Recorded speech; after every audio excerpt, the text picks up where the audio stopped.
side. I didn't get to choose which one is the wrong that side. I'm moving forward. I'm no longer in the cracks, no longer on the railroad tracks. I'm moving to the front. I don't belong way in the back. Onward. Hey guys, what's up? Thanks so much for tuning in this week for another episode of the BMuz Reviews podcast. I'm your host, Brandon Musica. As always, we're going to analyze, review, and discuss the latest news and dive into the past regarding movies, music, video games, and much, much more. If you don't already, be sure to follow us on Instagram, TikTok, and Twitter at BMuz Reviews, and tune into the BMuz Reviews podcast each week on Spotify, Anchor, Google Podcasts, and all other streaming platforms. If you're watching on YouTube, we thank you so much for tuning in. Please be sure to like, subscribe, leave a comment below, and to hit the bell icon to receive notifications that informs you exactly when our podcast goes live, as well as all other video content. Also, be sure to visit our website at www.musicaprojects.com. There you will find all important links to our latest podcast episodes, new projects currently available, and also previews of those currently in development, along with our latest blog posts. If there's a question or a topic that you'd like us to discuss on the podcast, send them to bmuzreviews@gmail.com with podcast question/topic in the subject line. With all that out of the way, let's not waste any more time and get right to this week's news. Welcome everyone to the BMuz Reviews podcast.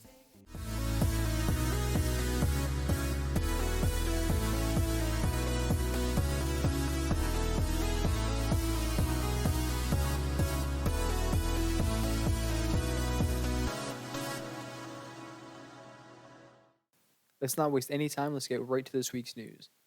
In terms of movie news, since our last podcast, director James Cameron actually announced some news related to the mega-grossing Avatar franchise and the upcoming sequels.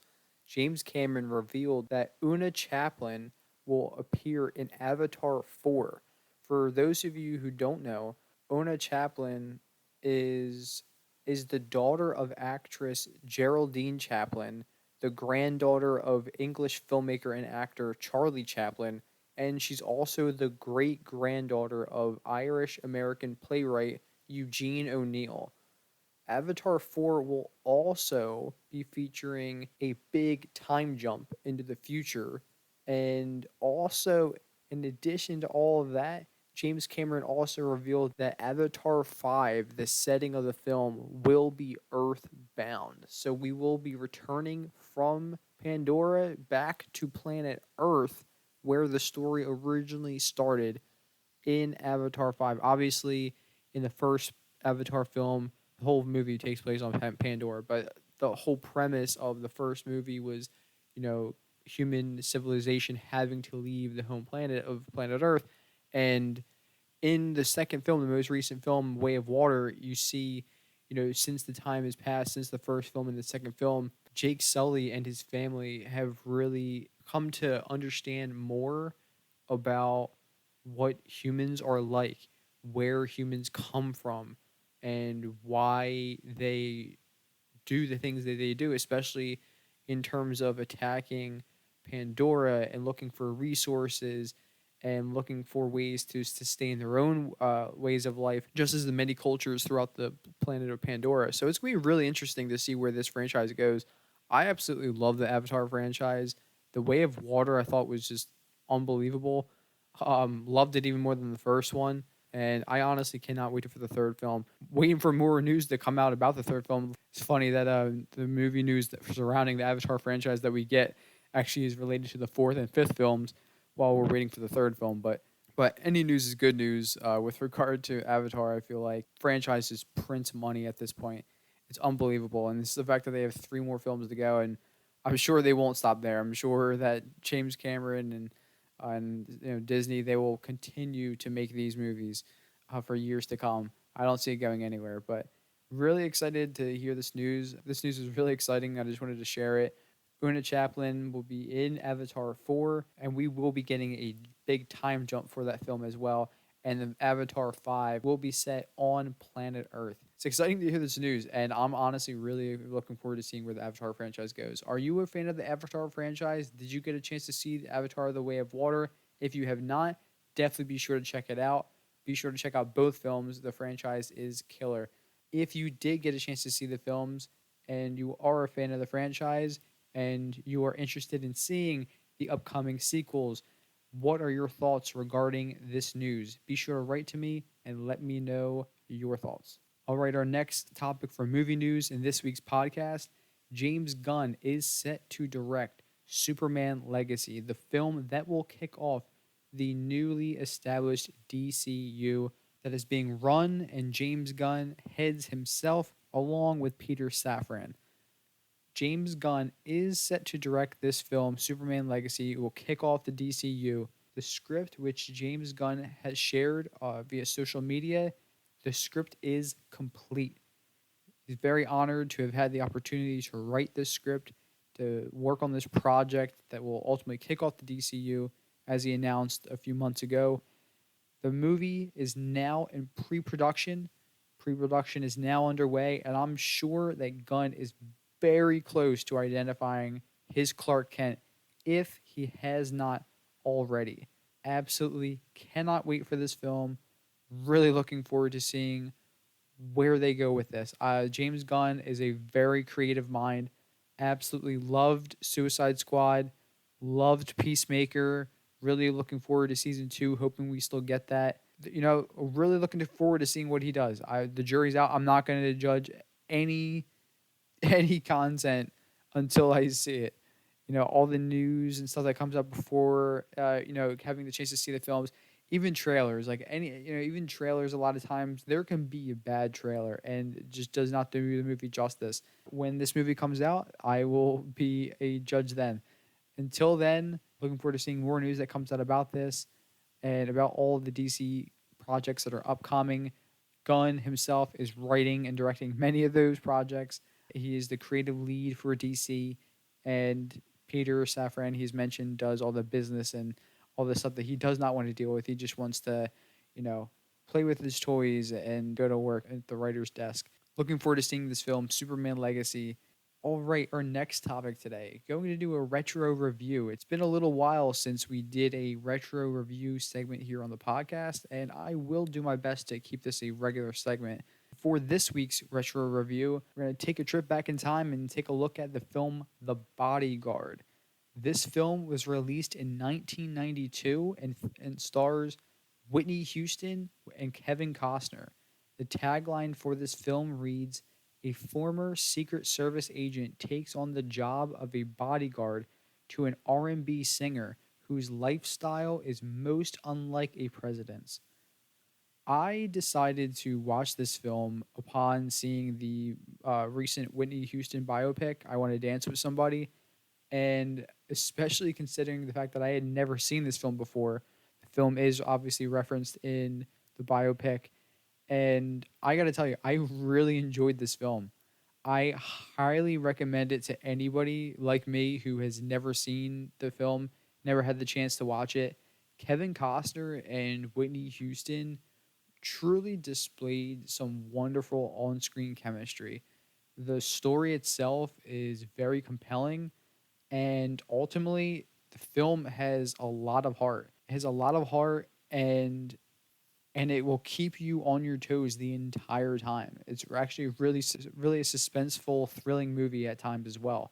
So it really has everything. It has a little bit of comedy at times, some great moments of levity between the two and other characters, but you got the love and romance element.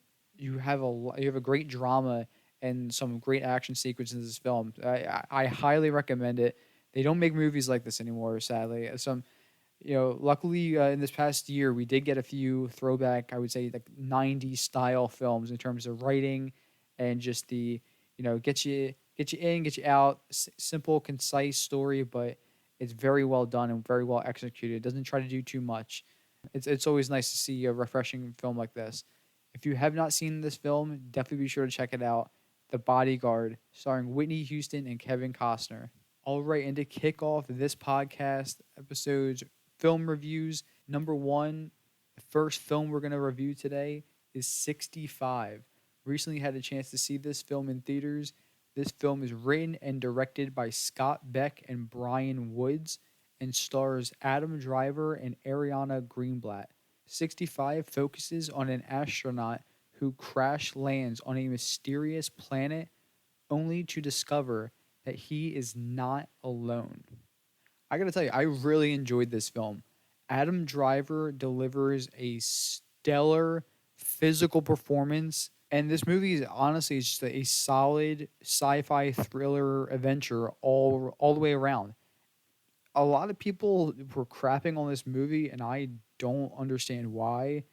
I really enjoyed this film, honestly. I thought it was simple and concise, just like as we were saying.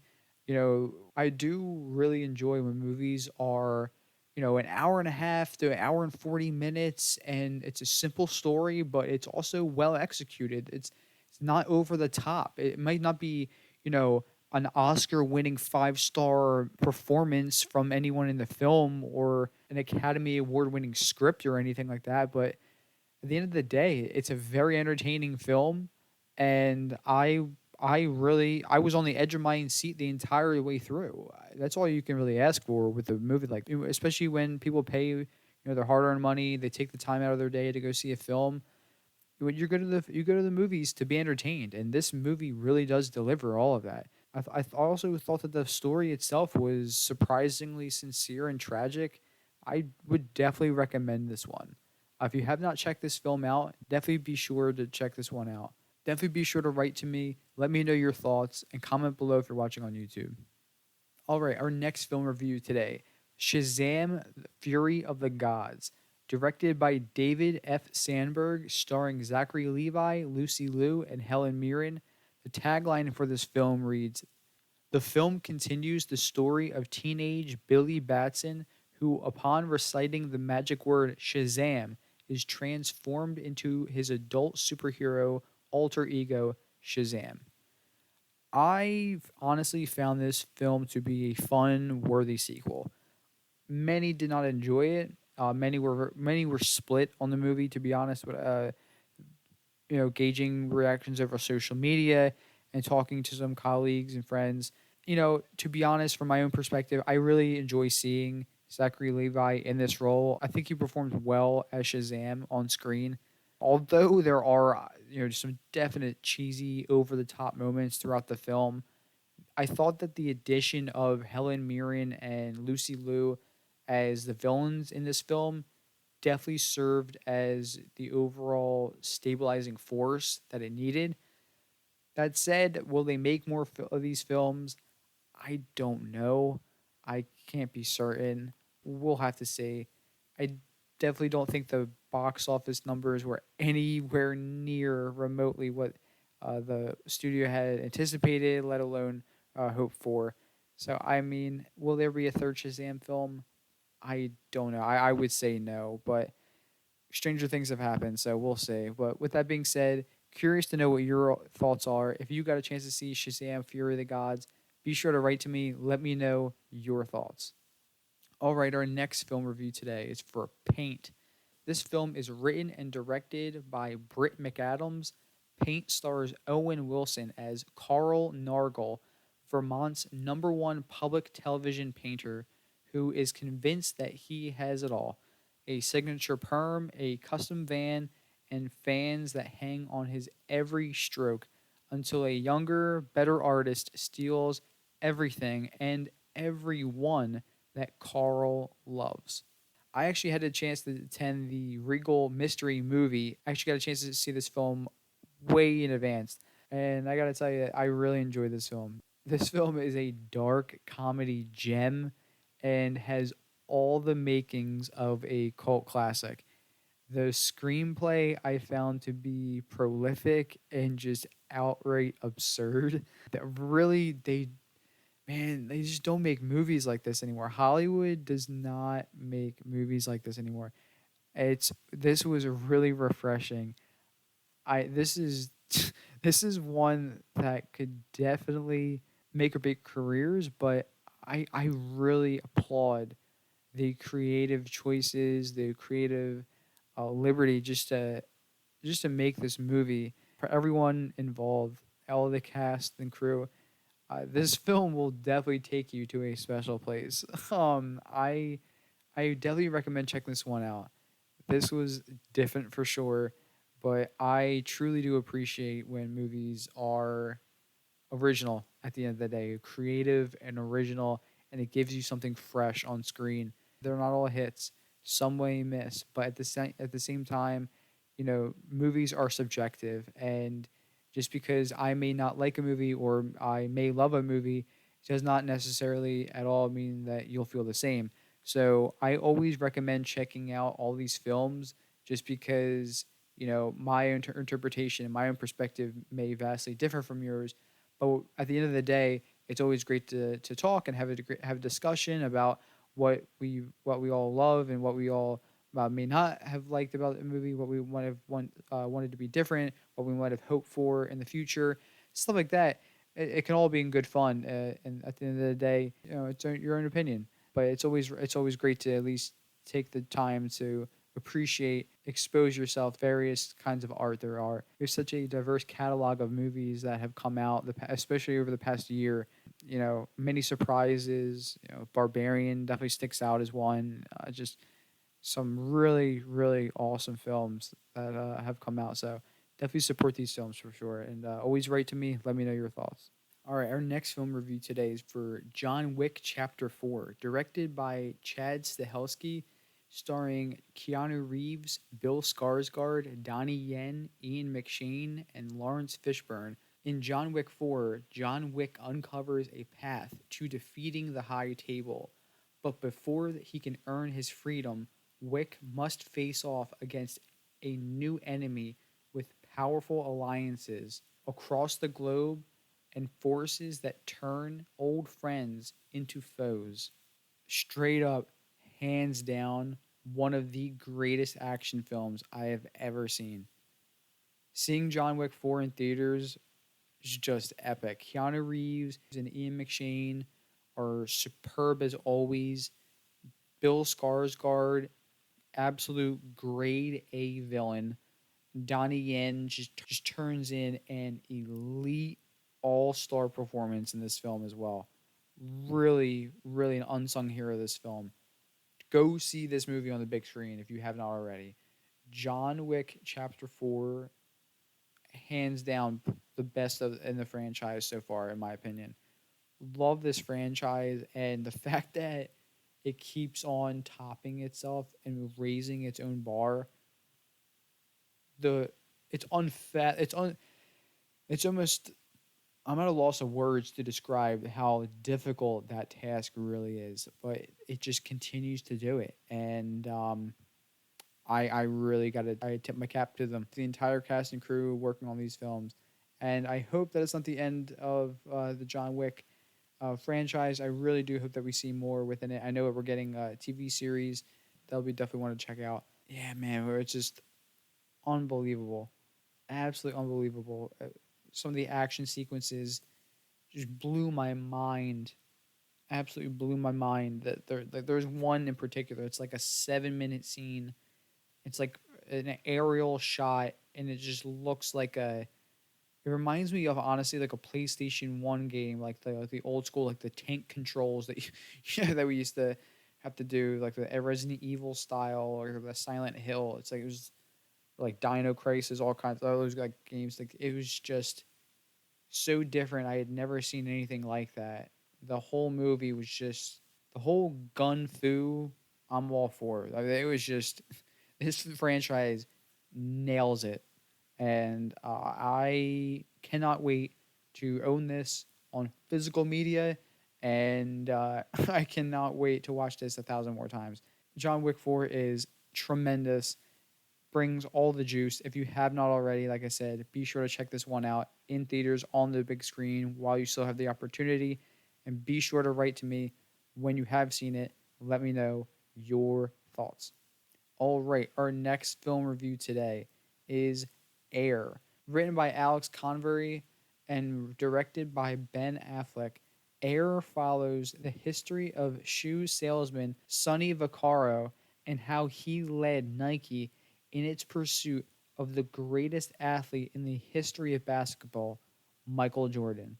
Hands down, one of the greatest sports films I have ever seen. I don't know what it is with movies, but I am thankful. We've been getting some tremendous movies, and the year is very early. It's only April. We're heading into May shortly, but we have gotten some tremendous films already. With Oscars, just passing, we are already the field is getting deep in terms of the competition already for next year. This film, first of all, the script from Alex Convery is brilliant, and Ben Affleck continues to prove why he is truly one of the greatest directors of our generation. The ensemble cast of Matt Damon, Jason Bateman, Viola Davis, Chris Tucker, everyone is just wonderful on screen together. Viola Davis, can we just also take a moment? The woman is a national treasure. She is unbelievable. Hands down, got to be one of, if not my favorite actor working today. Just unbelievable. She is a truly, truly gifted actress. Any movie that she is in, I'm immediately interested in checking out because I know it's going to be amazing. If you have not seen The Woman King, don't waste any more time. Please watch The Woman King. That movie's freaking amazing. With that being said, though, this film, Air, really does exceed expectations and pays great homage, as the tagline says and confirms, the greatest basketball player of all time, Michael Jordan. Definitely do not miss your shot to see this film in theaters. Check it out today. Be sure to write to me. Let me know your thoughts. Comment below if you are watching on YouTube. All right, our next film review today is for Mafia Mama, directed by Catherine Hardwicke, starring Toni Collette. Mafia Mama features an American mom who inherits her grandfather's mafia empire in Italy. She is guided by the firm's consigliere, and she hilariously defies everyone's expectations as the new head of the family business. Now, I actually got a chance to see this film during another Regal Mystery movie night, and overall, I'd say that I had a good time while watching this film. I did. Definitely some laughs throughout the film, but really, while there were definitely some laughs throughout the film, I definitely could have used a lot more, especially the fact that this film presents itself mainly as a comedy. And there are definitely some funny moments. Don't get me wrong. Definitely some laughs, but I mean, not as much as I expected for sure. And honestly, the film's not just a comedy. It's also truly does dive into the crime aspect and the action sequences and some drama as well. Some like awkward pauses and silence in the film and in the theater as well, because people aren't sure like whether or not they're supposed to laugh, whether like they're supposed to be upset by the sequences of the story and what the characters are saying and doing. At times, overall, the film just gets generally confused as to what it wants to be, and there was a lot of great potential here. There are some funny moments, like I said. There's some good moments, but overall, it was not the greatest, but still worth checking out. Definitely be sure to write to me. Let me know your thoughts. Did you love this movie? Did you not like this movie? Either way, be sure to write to me. Let me know what you thought of it. All right, our next film review today is for Spinning Gold, written and directed by Timothy Scott Bogart, starring Jeremy Jordan, Michelle Monaghan, Peyton List, Dan Fogler, and Sebastian Maniscalco. Spinning Gold is a biopic of 1970s record producer Neil Bogart, co-founder of Casablanca Records. I saw this film in theaters. It was actually the final showtime and the final day I was going to be able to see this at one of my local theaters, the only theater still playing it at the time. And I'm so glad that I took the opportunity to attend this screening. I loved this film. It's getting a lot of mixed reviews, and I know that, but it goes back to what I said. Films are subjective, and this film hit me right in the sweet spot. It knows its target audience, and I definitely fit that bill for sure. This film presents the wild, untold true story of Casablanca Records, the first and the most successful independent record label of all time. The film overall plays like a musical focused comic book, and it's really cool to see. It features also some incredible music performances from Jeremy Jordan, the lead actor in the film, along with the entire ensemble cast as well. I've really never quite seen a film like this. My eyes were glued to the screen the entire time. It does run a bit long, but for musicians and all lovers of music, this is definitely a film for you. If you're a musician, you're just an overall lover of music, check this film out. Definitely check this film out. I am not certain, but I am optimistic to say that you at least will enjoy this film very much so. Be sure to write to me. Let me know your thoughts. If you did get a chance to see this, definitely want to know what you thought of it. If you have not already, like I said, be sure to check it out and write to me when you get a chance to see it. All right, our next film review today, the Super Mario Brothers movie. This film focuses on the story of the Super Mario Brothers and their journey through the Mushroom Kingdom. This film stars Chris Pratt, Charlie Day, Anya Taylor-Joy, Keegan-Michael Key, Jack Black, Seth Rogen, Fred Armisen, and Sebastian Maniscalco. This film was a ton of fun. It really was. It features countless, countless bits of nostalgia that's presented through Easter eggs, which I thought were really cool, especially Easter eggs in the film and the Easter eggs within the game. So it was really really cool to see all like the little things in this film. It really this film was definitely one for the fans. A lot of fun, a lot of fun. You definitely can't go into this film like a full on critic. If you do, shame on you. To be honest, this is a lot of fun. This was a really enjoyable movie. Some incredible animation and visual effects in this film as well. I really got to say, there are some unbelievable animation and visual effects sequences, along with some of the most iconic video game music of all time. Clearly, the voice acting from all the entire cast in this film really was excellent. I really enjoyed everybody. Chris Pratt was getting a lot of hate. Charlie Day as well. I'm not sure why. I thought they all did a tremendous job. I especially also appreciate the respective characters.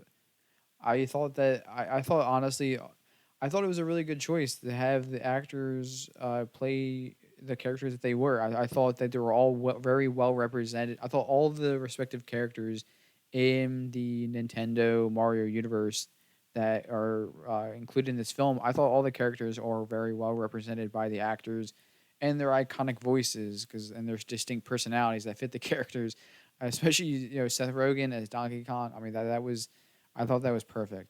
Hands down, I gotta say, like hands down, my favorite character in this film, the little dreary blue star that just embodies the dispiriting and like emotional fortitude of Edgar Allan Poe. I could not stop laughing. It's just some of the darkest humor and some of the most unexpected moments in the film. I and they kept doubling down on it, and I love that. I love that. They obviously knew that it was working, and somebody in the studio, they obviously had fun with that character, and the studio themselves had confidence in enough, and I'm so happy that they continue to double down on that joke and that character in the movies. Definitely check this one out. Select your power up today. See this film in theaters. It's going to be out for a while, I'm sure. If you have not seen this film already, check it out. Be sure to write to me. Let me know your thoughts. All right, our next film review today is for Renfield, written by Ryan Ridley and Robert Kirkman, directed by Chris McKay, starring Nicholas Hoult, Nicolas Cage, and Awkwafina. The tagline for this film reads, Renfield, Dracula's henchman and inmate at the lunatic asylum for decades, longs for a life away from the Count, his various demands, and all of the bloodshed that comes with them. I loved this film. It is well balanced. It's really well balanced in terms of the horror thriller elements that are included and all of the moments of levity, all of the great comedy that Nicolas Cage, Awkwafina, Nicholas Hoult, all the characters bring to the table. The over the top action adds to the overall fun as well. I think some really over. I mean, this film, it says some gore. This film is extremely violent and gory, but it's also so over the top that that's why I say it does add to the overall fun, and it makes it a great watch. Nicolas Cage, just an absolute delight as always. It really would have been a shame for us to never witness him in this role. I would say that. I can definitely say that. After seeing this film, it would have been a shame to never see him in this role. Nicholas Hoult and Aquafina also deliver some really fantastic performances in the film, and there's in the beginning of the film. There's no spoilers here, but in the very very beginning of the film, as soon as the film starts, like the first minute or two, there's a brief like minute 30-second scene where it's completely black and white, and I loved this scene so much. It was one of my favorite scenes in the movie, honestly. It was in the very beginning, and I could not get it out of my head the entire film. I thought it was so well executed, and I thought it was so awesome. After seeing Werewolf by Night, Michael Giacchino's Werewolf by Night, if you have not seen it already, check it out on Disney Plus. Loved it so much, and I really hope that we can get more of that, more of the black and white horror. I think it works really well, and I think it's something that will be it's niche, but if it's done well and done correctly, I think with the right story, I really think that it could be a home run, and could be really really well done. Like I'm having trouble coming up with an example, but oh, I mean, this scene overall serves as a great example to ultimately what it could be. It's just a throwback to the classic Hollywood films and the late great Bela Lugosi. The scene, man, it was just really really cool. This film ultimately is quintessential horror comedy though, through and through. It's done in the best way too. Uh, do not miss your chance to have fun and seeing this film in theaters. Definitely be sure to check this film out in theaters while you still can, and write to me when you get a chance to see it. If you already did get a chance to see this film, be sure to write to me. Let me know what you thought of it. As always, if you're watching on YouTube, comment below. All right, our next film review today is for The Pope's Exorcist. This film is directed by Julius Avery, and the tagline for this film reads, "Follow Gabriel Amort, the Vatican's leading exorcist, as he investigates the possession of a child and uncovers a conspiracy the Vatican has tried to keep secret." You know, while exorcism focused films are typically hit or miss, I truly did enjoy many aspects of this film. I really enjoyed the straightforward, the intentional transitions, and the pacing throughout. Russell Crowe also delivers an outstanding powerhouse performance as the lead character, Gabriel Amort. The Vatican's chief exorcist is I mean, I didn't even realize that was a thing. I didn't realize that was a position an individual had the opportunity to hold. I did not even realize that the Vatican was putting that much emphasis into the exorcisms. I really did not. So to know that this was this was Gabriel Amort was a real person. He passed away in 2016. This man was real, and this was a real position that he held under the Vatican Church.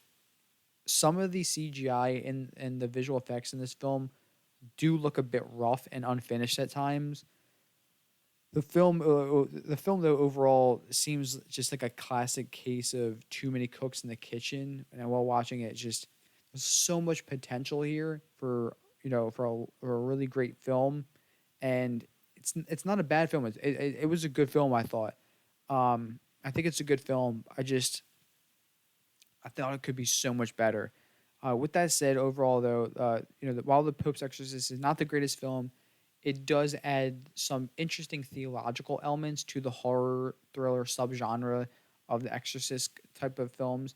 And if you did get a chance to see this film, Be sure to write to me. Let me know your thoughts.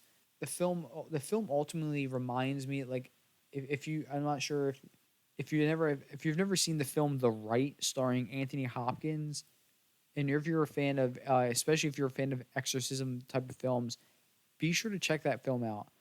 To me, and having that film that I hold in very high regard with the type of exorcism films, I like these. I really do like this type of film, the Exorcist type of focus.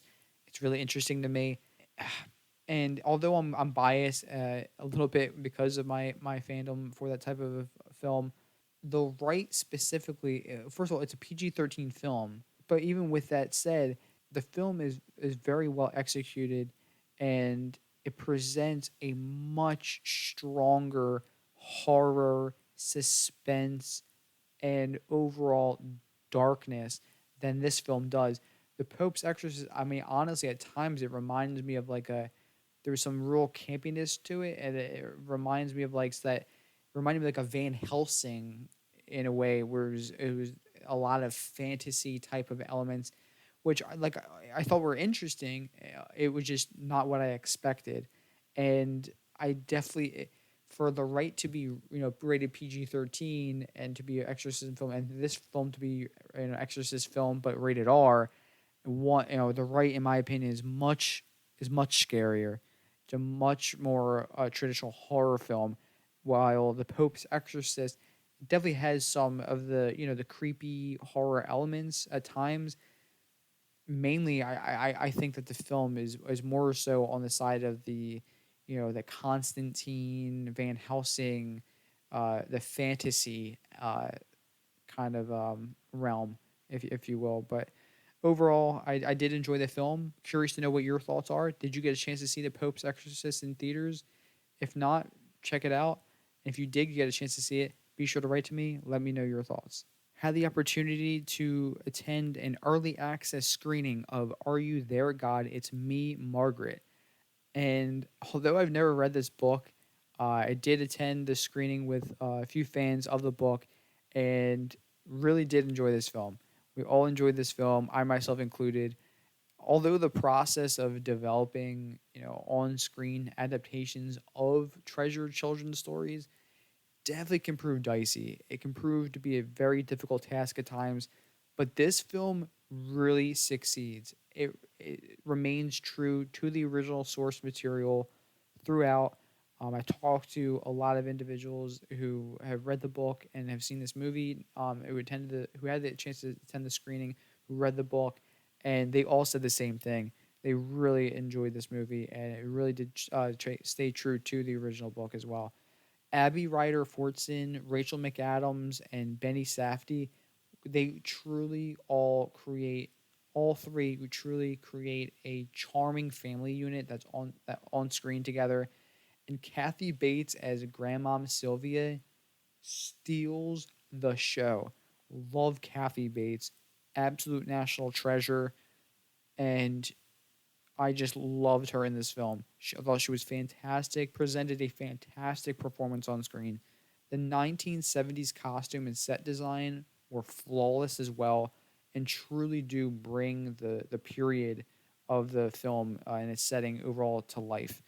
Much like the original book, the film presents a witty, heartwarming story that all audience members can enjoy, regardless of race, gender, sexuality, anything like that. You can go to this film not knowing anything about the book or anything about the movie, and you can have a great time in this film. It really is an enjoyable movie for all. And both the book and the film, because of those elements and its success in that department, both the book and the film will continue to be remembered for years to come. If you did not get a chance to attend the early access screening for this film, be sure to check this film out. It's in theaters everywhere on April 28th. And when you do get a chance to see it, as always, be sure to write to me and let me know your thoughts. All right, for our next film review today, got to see The Covenant recently. Guy Ritchie's The Covenant. I got to tell you, I was absolutely blown away by this film. As with most of my reviews, I do like to take the time to reflect for at least a day or two sometimes, for just to gradually develop my final thoughts on the film after seeing them. And When I went into this film in particular, I was completely blind to it. A lot of times I do like to be completely blind before going to see films. And for this film in particular, I did not see any trailers prior to the screening. The only promotional materials that I had seen really were like some posters. I got to tell you, I was truly left speechless by this film.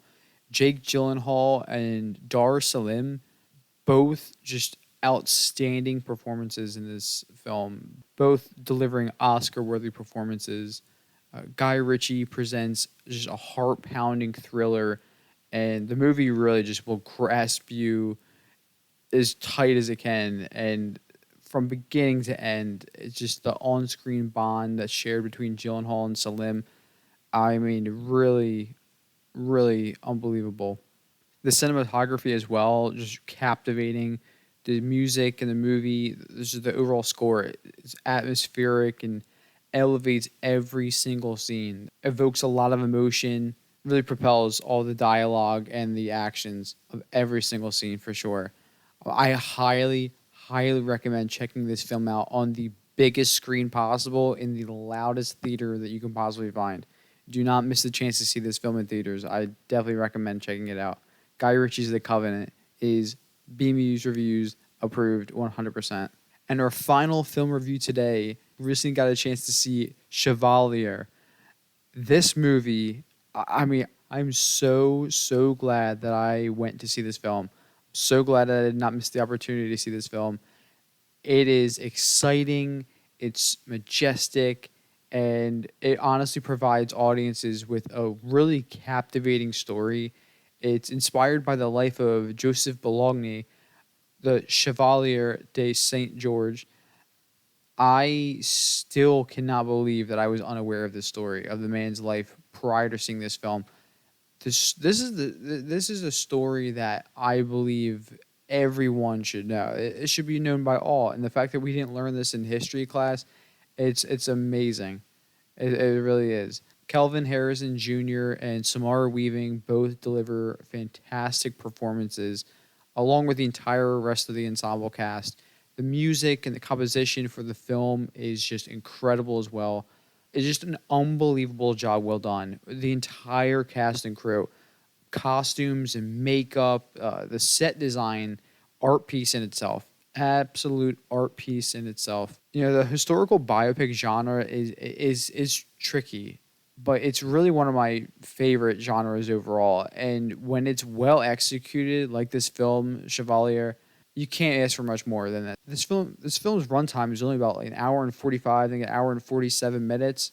I mean, it's fantastic that the fact that we're able to get a historical biopic that's under 2 hours. It's relatively unheard of, especially when you look at something like Amadeus or something like that. Usually these types of films are 3+ hours. Epics, long narratives.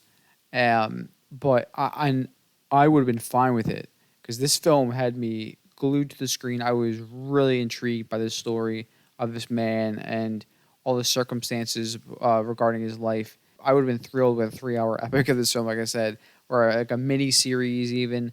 My hope is that as audience members, we're able to get more films like this from studios in the future.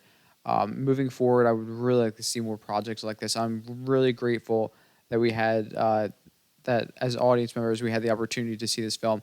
If you have not already, do not miss your chance to support this film. Definitely go check this film out in theaters today if you have not done so already. And if you have already seen this film, be sure to write to me. Let me know your thoughts. All right, and to end this week's podcast, going to do a top 10 list.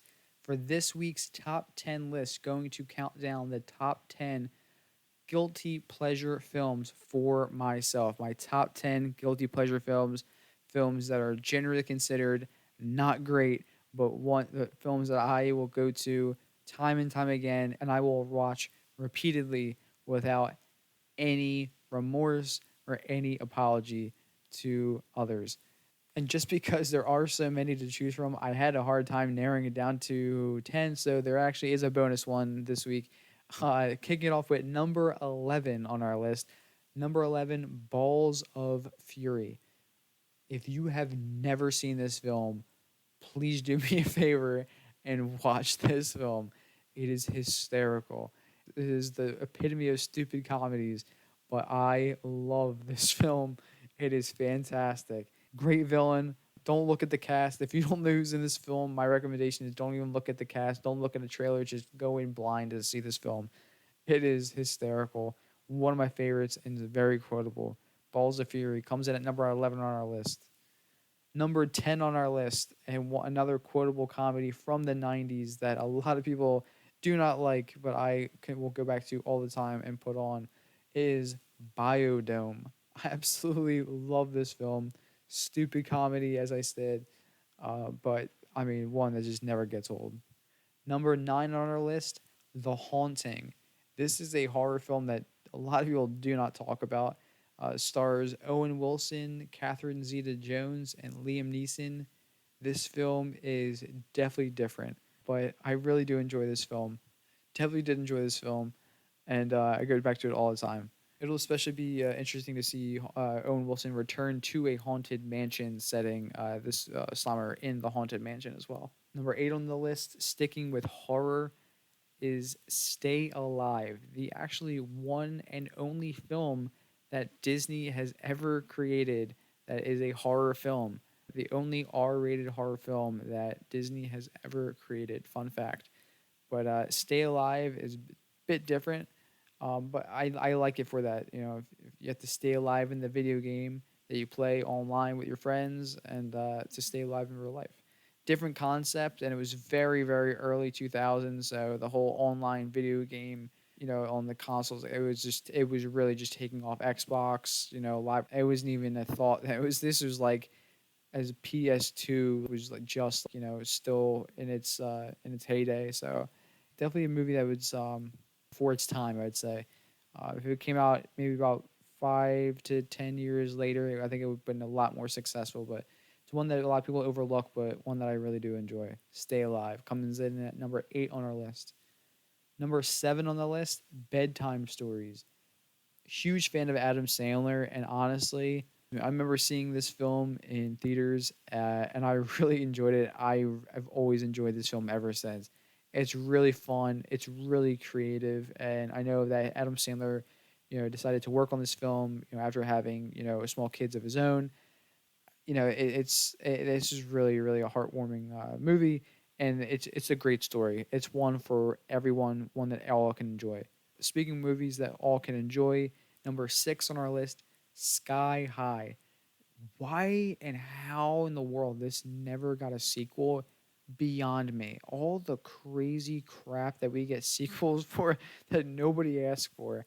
This is one where I feel like it was just, you know, a no-brainer, and we still have never gotten a Sky High sequel. Wild to me. But with that said, this is just a fun film. I loved watching this film growing up. Sky High, if you have not seen it, definitely want to check out for sure. Number 5 on the list, Grandma's Boy. This is a hysterical film. I love this film. Happy Madison all the way. This is a great film. Early Nick Swartzen, early Jonah Hill appear in this film. This is a great film. This is this is JP, all time villain. JP is an all time comedy movie villain. He's definitely in the Hall of Fame for sure. If you have not seen this film, definitely be sure to check it out. Number 4 on the list, Malibu's Most Wanted. This film actually just celebrated this past week its 20th anniversary. Insane to think that this film came out 20 years ago, but hands down, one of the funniest comedies I've ever seen. Jamie Kennedy, Nick Swartzen wrote this film together. This is just peak. Jamie Kennedy is just a brilliant comedian, and this film, light years ahead of its time, and the fact that this is still talked about just shows the brilliance of the comedy that this film contains. Hopefully we get a sequel one day. That would be honestly really awesome. See what B-Rad is up to. B-Rad World Tour. All right, coming in at number 3 on our list, Mars Attacks. Tim Burton, all-star cast. The cast in this film is insane. If you have never seen this film, definitely be sure to check this one out. Mars Attacks is an all-time movie. I love it. I still love watching this film. Whenever I get a chance to watch this film, I absolutely love it. All right, number 2 on the list is a tie between Jaws 2 and 3. Love the sequels. Jaws 1, obviously a classic. Steven Spielberg, Richard Dreyfuss, Robert Shaw, absolute classic. But Jaws 2, probably my favorite in the franchise. And Jaws 3 is one that I just grew up watching as well. With Dennis Quaid, it's not a great movie at all. Not good at all. But Jaws 2 specifically, I always loved it because in the '80s, the slasher genre with Friday the 13th, Nightmare on Elm Street, Halloween, the '80s was all about the slasher films, and they figured, okay, well, let's take, even though it was 1978, I believe the film came out. It's 3 years after the first one came out. They were like, all right, time to get another shark in here and seek revenge in the slasher type of way. So Jaws 2 is definitely the slasher of the franchise, and I always love it for that reason. And Jaws 3 is just it's a hot mess, but I appreciate it for everything that it is. It's just a peak '80s cheese, but early 3D as well, and it's a good time. Yeah, it's a time. We'll say that it's a time. We won't say it's a good time. It's a time, but comes in number 2 on our list, and number 1 on the list for my personal guilty pleasures. Absolute any Police Academy film. Doesn't matter what it doesn't matter which it is in the franchise. You put on any of the Police Academy films in the franchise, I'm watching it and I'm gonna have a fun time. I absolutely love this franchise. Number 1 all the way through number 7. Doesn't matter. Any Police Academy film, I'm gonna love it. All right, and that concludes our list. Be sure to write to me. Let me know your thoughts on this list. Are any of the guilty pleasures on your list as well? Be sure to write to me. Let me know your top 10 list for guilty pleasure films. And be sure to write to me, as always. Let me know your thoughts on the podcast, and we'll see you next time. And that just about wraps up this installment of the BMuz Reviews podcast. I'm your host, Brandon Musica. Be sure to follow us on Instagram, TikTok, and Twitter at BMuz Reviews, and be sure to listen every week on Spotify, Anchor, Google Podcasts, and all other streaming platforms. If you're watching on YouTube, be sure to like, leave a comment, subscribe, and hit the bell icon to receive notifications that inform you exactly when our podcast and all other videos are out. And as mentioned, be sure to visit our website, www.musicaprojects.com. There you'll find all the links to our social pages, links to our latest podcast episodes, and also be able to read our latest blog posts as well. We'll be with a new episode of the BMuz Reviews podcast, so stay tuned for more. And as always, in case I don't see you, good afternoon, good evening, and good night.